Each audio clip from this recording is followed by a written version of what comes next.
एकीकडे देशातील विरोधी पक्षांकडून ईव्हीएमला विरोध होतोय, तर दुसरीकडे नव्या पिढीतील शालेय मुलांना ईव्हीएमचं महत्त्व पटू लागले।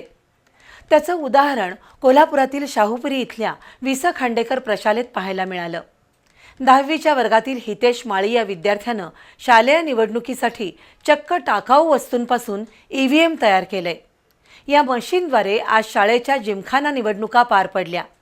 हितेशनं बनवलेल्या ईव्हीएमचं सर्वांकडून कौतुक होतंय। कोल्हापुरातील शाहूपुरीमधील वि.स. खांडेकर प्रशालेत पुस्तकी शिक्षणासह विद्यार्थ्यांच्या कलागुणांना पैलू पाडले जातात। त्यामुळेच कला, क्रीडा, विज्ञान अशा उपक्रमात वि.स. खांडेकर प्रशालेची मुलं अग्रेसर असतात। आज या शाळेत वार्षिक जिमखाना मंत्रिमंडळाची निवडणूक होती।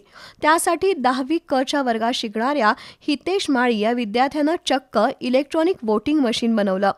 टाकाऊ वस्तूंचा योग्य प्रकारे वापर करत हितेशनं बनवलेल्या छोटेखानी ईव्हीएममध्ये processor, LCD display, memory keypad असं साहित्य सुद्धा होतं। अत्यंत कल्पकतेनं हितेशनं हे ईव्हीएम तयार केलंय। आज त्याची प्राथमिक चाचणी घेण्यात आली। त्यानंतर 10वी क च्या वर्गात मतदानासाठी त्याचा वापर करण्यात आला। वर्गातील 5 उमेदवार निवडून देण्यासाठी शाळेत मतदान प्रक्रिया राबवण्यात आली।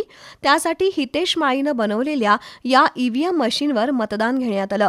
त्यानंतर अत्यंत कमी वेळात या मशीनमधून निवडणुकीचा निकाल काढण्यात आला। त्यामुळे हितेशचं ईव्हीएम चांगलंच गाजलं आणि कौतुकाचा विषय ठरलं।